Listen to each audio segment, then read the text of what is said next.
Pessoal, começou o nosso programa na Laje. Invadimos literalmente a sua residência para trazer a boa informação, o bom entretenimento e o bom bate-papo. Esse é o Na Laje com Lincoln Reis, que está na sua residência. E o nosso convidado vem lá da ala do cinema. Ele é produtor e diretor, Fabrício Lima. Anota aí, Fabrício Lima, raiz da nossa Baixada Santista, produtor de filmes, produtor de cinema da nossa Baixada Santista. Antes de chamar ele, eu tenho que acordar a minha produção, que é o Raí. O Raí sempre está dormindo, eu tenho que acordar o Raí para ele soltar o foguete, rodar a vinheta, que o nosso convidado já está na laje. Produção, roda a vinheta que o foguete vai passar.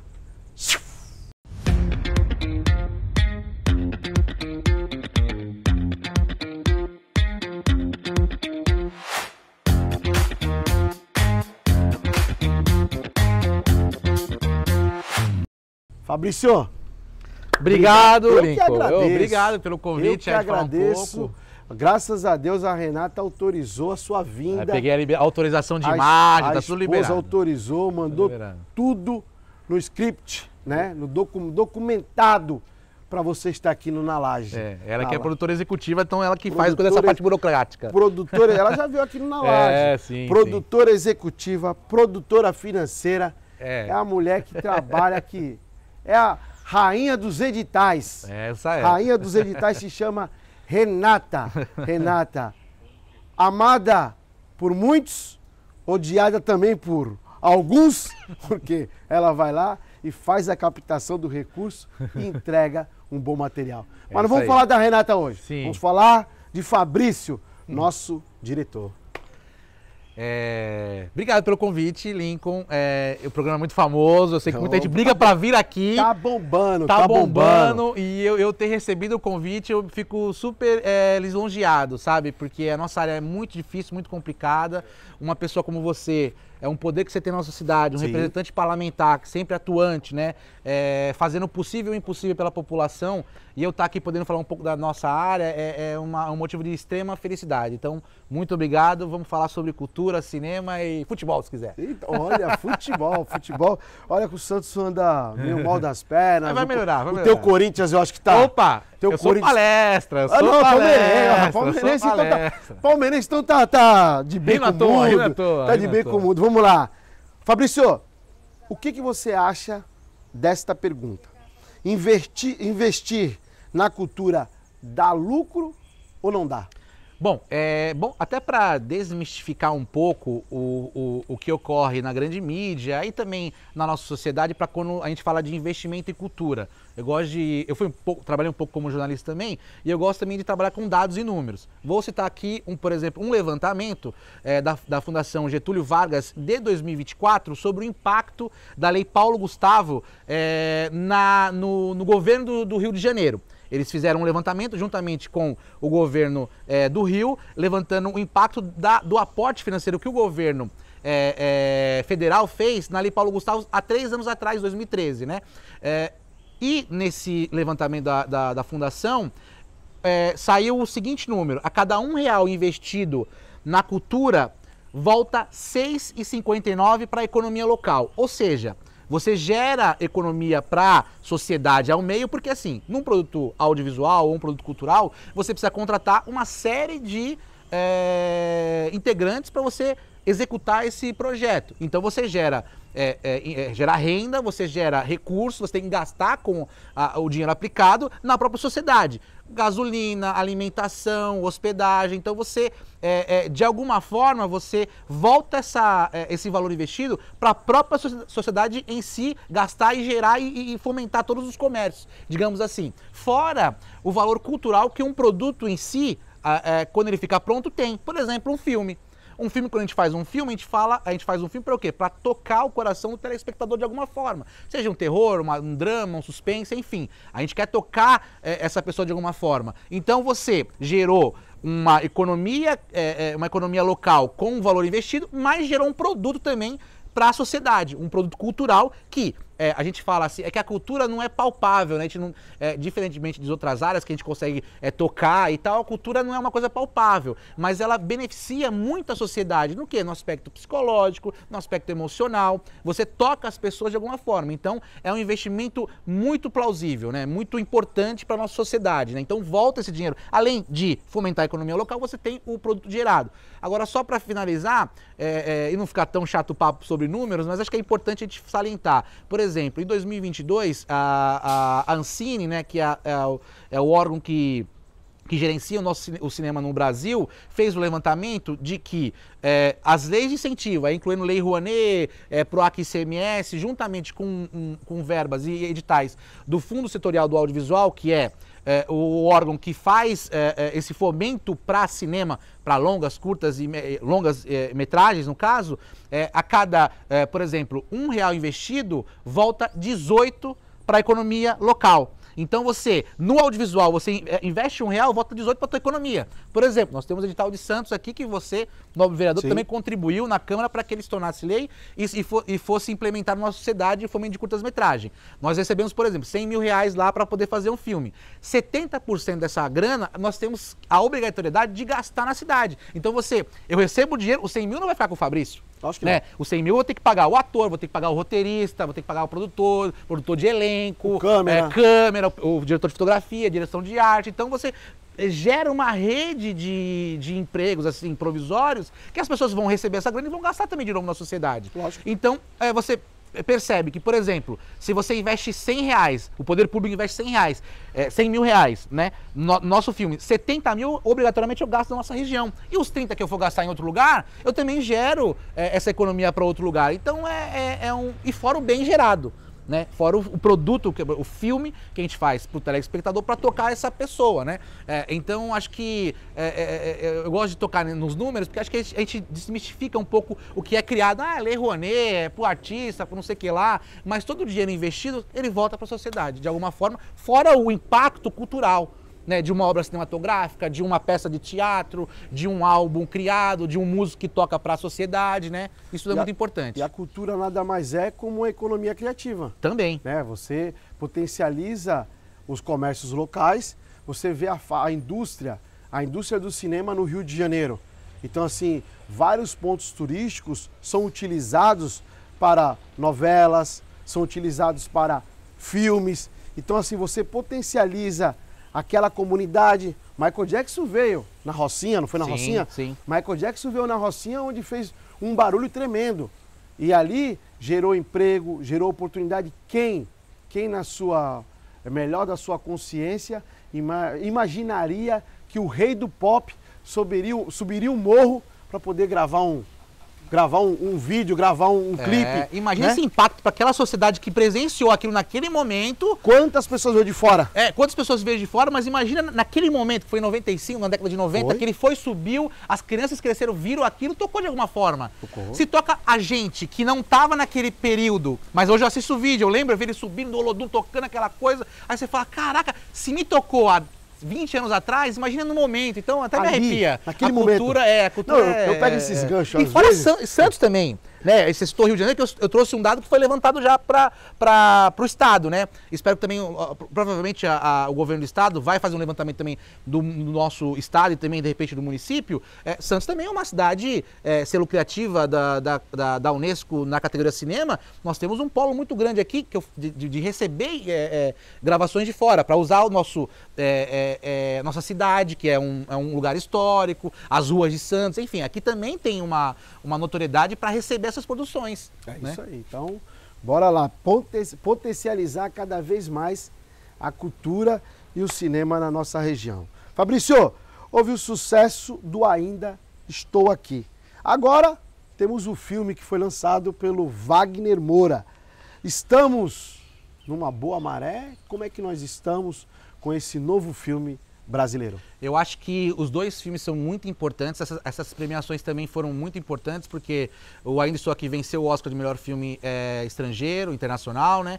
O Kleber Mendonça Filho, que é o diretor do Agente Secreto do filme do Wagner Moura, venceu agora recentemente melhor direção em Cannes. O Wagner Moura recebeu o prêmio também de melhor ator em Cannes, que é talvez a principal nata do cinema fora o Oscar, né? E isso tem um impacto importante para a gente localmente, para a gente se enxergar a nossa capacidade. Não que a gente não tenha, mas assim, a nossa sociedade como um todo tem um certo preconceito com o cinema brasileiro. Mas aí eu nem culpo essa sociedade, porque assim, por exemplo, minha mãe, pô, vê esse filme aqui, ela bota no Netflix, ai, brasileiro, entendeu? Porque brasileiro tem o sinônimo de quê? De baixo investimento. Não é que a gente não saiba fazer filme, mas a gente tem um baixo investimento. Um exemplo, Ainda Estou Aqui. A gente não sabe ainda como que foi produzido esse filme, com que verba, porque foi um filme produzido pela Globo Filmes. Aliás, foi o primeiro filme produzido pela Globo Filmes. Então, e eles não abriram orçamento, a gente não sabe de onde fomentou da onde veio o fomento desse filme, por exemplo, né? Mas a gente sabe que o Globo é uma empresa privada que acreditou naquele projeto. Um dos produtores do Ainda Estou Aqui, só para vocês terem a noção, é o Rodrigo Teixeira, que é hoje um dos produtores mais reconhecidos, ele é brasileiro, mais reconhecidos no cenário internacional. Só para vocês terem noção, ele tem uma parceria com o Martin Scorsese, que é um dos principais diretores, diretor de Taxi Driver, enfim, diversas obras magníficas do cinema. É uma entidade, digamos assim. E o cara tem uma parceria com esse cara. Então você que vê que duas potências se juntaram para fazer um grande filme, né? E claro, com um grande aporte por trás. E o Kleber Mendonça Filho, com o Agente Secreto em relação ao Wagner Moura, é a mesma coisa. Ele é de Recife, Pernambuco, faz filmes belíssimos, sou um grande fã do Kleber Mendonça, desde os curtas dele, assim, é um cara fenomenal, que era crítico de cinema, né? E, por exemplo, mesmo o filme dele, para ele ganhar esse prêmio em Cannes, ele não conseguiu produzir essa obra totalmente com recursos brasileiros. Por quê? Teve um aporte, se eu não me engano, da Ancine para poder fazer o filme, mas teve uma coprodução. Quando a gente fala em coprodução, é uma parceira que entende a qualidade do produto e ajuda com uma verba. Então ele teve ajuda, se eu não me engano, da França, acho que Bélgica, são 3 países que ajudaram também financeiramente esse filme. Então você vê que a gente mesmo ainda não potencializa as nossas obras. É um grande diretor que teve que procurar fomento lá fora para poder complementar e fazer esse grande filme. Então, são 2 obras magníficas, mas que a gente tem que também levar em consideração esse investimento e da onde veio esse investimento. Então, por exemplo, será que o Fabrício vai conseguir fazer esse filme um dia? Será que eu tenho esse conhecimento com a Globo Filmes? Será que eu tenho uma parceira de forma estrangeira para poder angariar fundos para eu produzir um filme desse? Então, você entra nessa discussão. Mas esses filmes sendo premiados, é claro que o cinema nacional ganha notoriedade, ganha essa força para a gente brigar. Tanto de forma externa, mas também principalmente daqui interna. Eu estou julgando, assim, colocando isso. A gente como telespectador, assim, eu tenho o exemplo da minha mãe. Eu faço cinema nacional, né? Faço filme brasileiro, e eu falo, pô, mãe, vê um filme brasileiro. Aí fala, pô, é nacional. Aí que me bate o coração, né? Mas é por quê? Porque tem esse sinônimo de baixo investimento, de filme ruim, mas não é. Também tem aquele ditado, o santo de casa não faz milagre. Não faz milagre. Mas enfim, aí o filme vai para festival, ganha prêmio e tal, mas enfim, mas não tem problema, faz parte. E a gente tá aqui para mudar esse jogo. E vamos embora. Falei muito, desculpa, mudar né? Esse jogo. Não, mas aqui tá pra... Eu não tenho que falar nada, aqui tem que falar o nosso convidado. O nosso convidado tem que falar com o nosso telespectador e também o web espectador. Fabrício, o que te despertou pro cinema? Cara, isso é uma pergunta muito interessante, porque foi um acaso. Eu sempre fui apaixonado por filmes, minha mãe sempre eu tive essa oportunidade, né? Como é que eu posso falar? Não é benefício, mas privilégio de toda semana estar no cinema quando criança. E aí aquilo já sempre me encantou, mas eu nunca imaginei fazer filme, assim, nunca imaginei. O que eu mais queria quando eu era pequeno, né? Eu primeiro queria ser motorista de ônibus, aí depois eu acho que ia ter problema nas costas, não quis, depois queria ser dentista, depois não foi. Aí no final eu falei, pô, quero ter uma locadora. Porque eu gostava tanto de filmes e eu gosto de ficar em volta deles. Dos filmes assim, a capinha, olha, vou ver esse aqui agora, tal, sempre gostei. Mas nunca sonhei em ser cineasta, trabalhar com cinema nem nada. Eu gosto muito de esporte, né? Eu fui fazer rádio e TV e a minha turma de rádio e TV era a última na transição do curso de rádio e TV para o cinema. E aí nessa transição eu tive muitas aulas cinematográficas. E aquilo foi me tocando, falei, cara, eu gosto de cinema, tal, vou fazer e tal. Até que a gente teve que fazer um trabalho, um curta-metragem, um filme. O pessoal tem que fazer um trabalho, acabou tal. E o pessoal da minha turma, os meus colegas de classe, me colocaram como diretor. Ah, bota o Fabrício, que ele é chato, ele é cri-cri, ele vai dirigir o filme. Aí quando eu comecei a dirigir o primeiro, aí eu falei, cara, eu fiquei fazendo e não saí mais agora. Pegou gosto pelo cinema. Fabrício, como está o cinema da nossa Baixada Santista? Baixada... Como está o cinema hoje nos teus olhos? A gente tem grandes produções aqui ainda sendo realizadas com muito forma de guerrilha, digamos assim, porque eu volto a falar do investimento, né? A gente tem diversas produções, mas tudo ainda sem um aporte financeiro, que é importante. Nós somos profissionais da área, nós precisamos ser remunerados para que a gente produza cada vez melhor, né? Por exemplo, quando você fala Baixada Santista, me vem na cabeça Santos, porque Santos é o polo. Santos a gente tem o fomento do edital de curtas Toninho Dantas, você tem os festivais que são super importantes, você tem um projeto que nem o Faculte, que é um valor baixo ainda para audiovisual, mas é importante também para iniciar algumas produções, e aí as pessoas também veem o edital, veem a possibilidade de ganhar pelo menos um recurso mínimo, mas eles entendem que falam, pô, é mínimo, mas eu vou tirar essa ideia do papel, né? Vou colocar esse filme em prática, vou colocar ele para o mundo. Então, de alguma forma, isso é importante. Quando você fala Baixada Santista, por exemplo, eu nasci no Guarujá, moro aqui há 10 anos, mais de 10 anos, né? Mas eu nasci no Guarujá. No Guarujá a gente não tem esse fomento, até de assistir filmes, como também de produzir. Né? Então, quando você fala Baixada, tem polos, tem gente que produz lá, São Vicente, Praia Grande também, até teve um festival recentemente que foi muito importante, mas ainda é pouco, né? Santos que é o mais, digamos, o coração, é o que bombeia o sangue do audiovisual, né? Pelos fomentos, pela cadeia, também pelos profissionais estarem morando aqui, né? Mas acho que falta só mais investimento diante do poder público, olhar com mais carinho essa parte cultural e fomentar os nossos artistas. Bacana, olhar com bons olhos. Vamos lá. Fabrício, criticam os editais, mas nenhum grande cinema cresceu sem a ajuda do Estado. Mito ou verdade?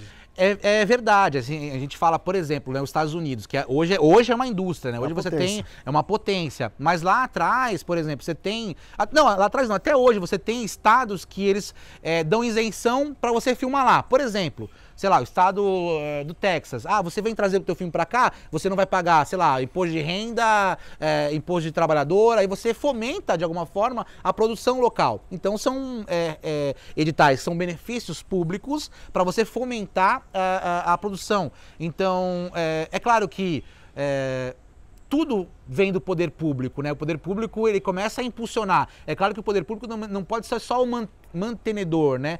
Mas nessa fase que nós estamos aqui, por exemplo, no Brasil, o poder público tem que ter a mão forte do Estado para poder começar a fomentar, começar a fazer. Por exemplo, como é que eu ia fazer um filme? Eu sou filho de torneiro mecânico e uma dona de casa. Como é que eu, Fabrício, ia conseguir fazer um filme de 100 mil reais? Que foi o caso de 80 mil reais, que foi o último orçamento que a gente teve, o Flores. O Parabéns Aline, que foi 60 mil reais. O Rádio Santista que a gente vai fazer, que é 120 mil. Por exemplo, E é pouco também, né? É pouco, mas a gente consegue trabalhar. Por exemplo, o que a gente vai fazer do AIO agora também, que a gente ganhou a Lei Paulo Gustavo do Estado, que é mais de 150 mil. Como é que eu ia fazer esse filme? Eu não ia ter como fazer sem o poder, sem a força do Estado, né? Para contribuir. Então os editais são super importantes, não só para a cadeia cultural, mas para fomentar de alguma forma. O que um diretor assiste no streaming? Cara, bastante coisa, dá para assistir bastante coisa, né? Mas assim, eu particularmente, eu lembro que eu gostava de ter uma locadora, eu tenho muito filme em mídia física, né? Então, sei lá, eu gosto de ver meus filmes, que a qualidade é diferente, etc, etc.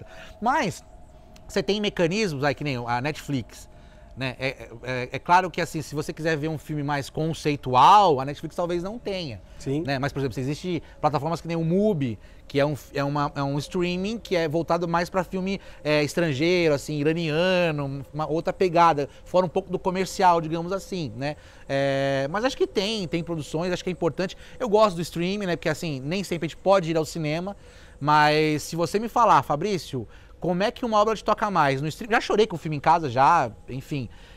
Mas não tem comparação uma sala escura, você fechar, ligar a energia, a gente desligar do mundo lá fora, começar a ver a tela grande, ouvir o que o diretor pensou no som, o que a trilha cheiro da pipoca. O cheiro da pipoca, de repente até você sair daquela experiência coletiva com várias pessoas, né, e conversar sobre o filme, debater sobre o filme. Eu fui em São Paulo. São Paulo tem grandes cinemas top. Sim. Parece que é um cinema gourmet, pessoal. Lá Quem vai lá, tu dorme, tem cama.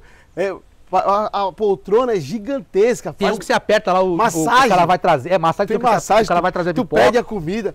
Olha, quem tiver a oportunidade de... Não é barato, gente. Não é barato. é um pouco caro. Graças a Deus a gente tem uma conta bancária que dá o patrocínio, faz o patrocínio lá do Bradesco. Eu vou fazer uma propaganda aqui a Bradesco.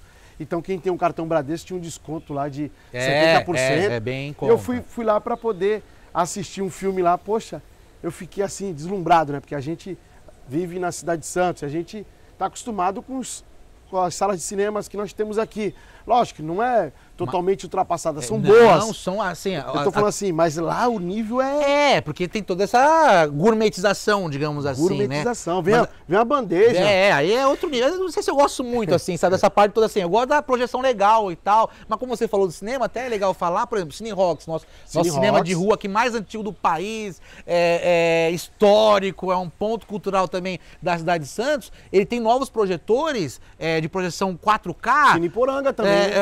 No Iporanga não tem mais, o Iporanga fechou. Fechou do Iporanga? Fechou. Agora só tem tinha três. Depois da pandemia, acho que acabou fechando lá. Mas você tem o Cine Rocks lá, que é o 5, tem o Brisamar também, que tem esse projetor novo. Cine Rocks que são, assim, é uma projeção de, assim, altíssimo nível, assim, que é bem legal. Fora que você tem ali, que nem eu cresci, não sei se é da tua época, eu acho que deve ser. Era o Indaiá, ali do lado, e aí você tinha o Rocks, que era uma sala só, que era aquela sala que você ia ali e tal. Lá no fundo. Lá no fundo, então você tem toda aquela memória afetiva também, né?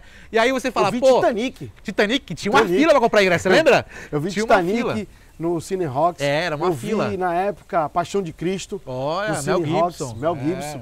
Poxa, era... por exemplo, assim, a gente tem... Olha a memória afetiva que você tem com o cinema, né? Você não trabalha com cinema, mas não, olha. A memória que vem lá, a gente não tinha oportunidade, porque tinha que ter um videocassete. E era caro também na época. E era caro o videocassete, como o telefone, celular era caro. Então a gente, com a escola, ia lá, vamos lá. Era uma festa, sessão, né? Sessão da tarde, vamos embora. Tinha uma sessão mais barata, que era à tarde, e a gente assistia lá diversos filmes. Paixão de Cristo, Titanic. Quem não chorou com o Titanic? Rose, Jack. Pesado. Mas cinema no brasileiro, acho que quem nunca assistiu o Alto da Compadecida, né? Puxa, eu dou tanta risada até hoje, cara. É um filme que vem com a comédia, vem com a história do brasileiro, do nordestino. Sim. Cara, de Lampião. Quem assiste aquilo ali e não dá risada, não gosta de... não tem como não tocar a pessoa, né? Outro tem que ter muito coração de pedra também. Fala, você não vai... Mas até o que tem pedra vai dar um estalo ali. Aí vem o Bop. Aí vem o Bop. Mas até isso também é importante, que mostrou realidade. Aí vem o Bop. Mostrou realidade também esse filme do Tropa de Elite, O Bop teve aquele furo. O cara não ganhou dinheiro no cinema, mas vazou aquela cópia. Mas essa cópia... Foi o que fez uma jogada de marketing. Então, até hoje, eu acho que não. Sabe por quê? Porque ele fala que foi no governo para poder pedir autorização. A história que teve, assim, não tinha autorização, porque na época, eu acho que era o Gilberto Gil, que era o ministro. Era o Gilberto Gil, o ministro da Cultura. A produtora ficou sabendo que o Gilberto Gil também pegou uma cópia pirata, que chegou na mão dele, e fez uma sessão em casa. Vou fazer uma sessão em casa, tal, aquela coisa. E parece que a produtora foi lá, falou, vocês vão passar o filme aqui? Ele falou, não, a gente passou e tal, não sabia. Então você vê, chegou na mão do ministro, o filme que ia fazer uma sessão, talvez, ali, intimista na casa dele, que é tipo um cineclube, que é legal também, né? Mas é uma forma de regular. Mas assim, de alguma forma... O Tropa de Elite ganhou Berlim, né? Trouxe notoriedade pro Padilha, tudo bem que ele foi embora pro país depois do segundo, mas tudo bem, isso aí é abafado. Mas Não, teve que ir embora. Teve que ir embora, pra falar a verdade. Mas tá bom, não é o caso. Mas mostrou um pouco da realidade também que a gente vive, assim, né? Abriu os olhos. Os bordões. Esse filme é fantástico, né? Bordões e era o Wagner Moura. Você viu o Wagner Moura que ganhou, que você falou no começo? Né? Tava lá atrás. Wagner Moura é o... É o pipoca da atuação. É o pipoca do Bop. E vários bordões, né? Vai dar merda. Nossa, Pede pra sair. Pede pra sair. Lá vem o guicho do marimbondo. Pô, assim. Aí quer me fazer rir, né? Você tem que fazer rir. Pro caralho, a gavetinha assim, né? Quer sair de férias? Quer sair de férias? Tem que... Cara, aqui, explodiu o cinema brasileiro. Foi muito legal. O Bop. Então a gente tem... Acho que nem o... Legal pra gente, assim, acho que o produtor fica ruim, né? Porque, coitado, coitado entre aspas, né? Talvez não tenha conseguido a remuneração que ele precisasse naquele momento, né? Mas enfim. Mas foi legal que depois esperaram o outro. Claro, fizeram dois, sim. Próximo Bop, vamos ver o Bop, vamos ver o Bop. E de alguma forma também aquele filme tocou. Fala, filme brasileiro é bom também, gente. Vamos voltar, né? Foi demais. Fabrício, o bate-papo foi tão rápido, mas foi bacana, foi sadio. Falar um pouquinho de cinema com você que... é um astro. Que isso, cinema. para. É o nosso diretor sou um batalhador santista, só. o astro do cinema. Deixar aqui as considerações finais e também, voltado também, uma dica de filme da região. Eu primeiro quero agradecer mais uma vez o convite, obrigado, parabéns pelo trabalho lá. A gente sabe que não é fácil legislar numa cidade tão complexa como é a cidade de Santos, né? A gente sabe a dificuldade que é, os mecanismos que ocorrem, então parabéns pelo trabalho. Obrigado, né? Fabrício. A gente vai elogiar quando tem que elogiar também, perturbar quando tem que perturbar, Lógico. criticar, que faz parte do crescimento, né? Mas parabéns pelo trabalho que você vem fazendo aí, né? Obrigado pelo convite, por estar falando sobre cinema aqui, muito legal, o papo passou muito rápido, né? Espero que o seu diretor me chame mais vezes aqui para de repente falar sobre futebol, alguma coisa, enfim. Legal, diretor né? Mas muito obrigado, agradecer toda a audiência aí sua, aproveitar também a audiência qualificada para falar, a gente tem um cineclube, viu o cineclube que é no MIS, que tá fazendo um sucesso tremendo, que é filme de ficção, horror, trailer, suspense, que é toda sexta-feira, a gente vai divulgar nas redes sociais, viu o cineclube, é muito legal. Tem gente sentada no chão para poder acompanhar as sessões. Você não tem noção, Lincoln. É muito bacana um projeto. Quero falar também do Santos Film Fest para aproveitar que vai ter o festival mês que vem, em junho, com os filmes da região, nacional, internacional, para todo mundo acompanhar a programação, que é muito legal, com os filmes daqui da região, aproveitando. E fazer um especial aqui, um merchan aqui do novo longa-metragem do meu companheiro, amigo, o maior assessor parlamentar desse país. Eu me canso de falar. Edson Pipoca, do Sul, A Vingança, segunda-feira, segunda e terça-feira, para quem tá vendo o programa no sábado, né? No Cinemark Santos, às 21 horas, do Sul, novo longa-metragem que o nosso Pipoca participou como roteirista, filme imperdível. A gente sabe a dificuldade que é fazer um longa-metragem no Brasil. E ainda mais tendo um roteirista aqui da nossa cidade, do nosso lado, que abraça a gente todo dia, que tá do lado nosso todo dia, que ajuda e que a gente sabe também que fomenta de alguma forma na política pública, tendo, com todas as dificuldades que tem, ele procura fomentar a cultura de alguma forma. Então vamos prestigiar do Sul A Vingança, longa-metragem no Cinemark, do roteirista Edson Pipoca. Valeu, meu irmão. Obrigado. Até a próxima. E antes de terminar, mandar aqui um abraço e os beijos para as pessoas que seguem o programa. Alô, eu vou abrir chamando ele. Alô, Carlinho. Eu fui lá esses dias, lá na Vila Progresso, passei pela casa do Carlinho e falei, pô, ô Lincoln, só manda um abraço pro Giba e pra mim que eu assisto o programa todo sábado, eu tô aqui na frente da telinha, na ISTV, a TV do Povo. Você tá aí, né, Carlinho? Eu sei que você tá aí. Um grande abraço pra você, pra toda a sua família aí que acompanha o nosso programa. E você, Giba? O Giba é o nosso primeiro telespectador raiz do nosso programa na Laje, que está assistindo também. Mandar um abraço pro paizão, grande Giba, forte abraço. Alô, dona Conceiçãozinha, lá da Vila Progresso. Alô, Denis, alô, Santiago. Dona Noélia, lá da padaria Ponto Chique, junto com o Simval, com o Valdir, que serve aquele cafezinho raiz, padaria Ponto Chique, lá no Canal 2. Olha, fazendo propaganda aqui, gratuita.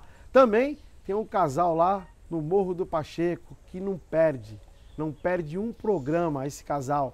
É o Lito e a Elaine, fazem parte lá da Associação de Moradores do Morro do Pacheco, onde eles estão buscando incentivo para a cultura lá, eles fazem um trabalho magnífico com aquela comunidade, tanto na zeladoria, batendo de porta em cada gabinete, mostrando o potencial que a sua comunidade tem. Um forte abraço, Lito e Elaine. Não desistam nunca da sua comunidade. E bora lá, bora trabalhar cada vez mais por uma sociedade justa e igualitária. Esse é o Na Laje com Lincoln Reis.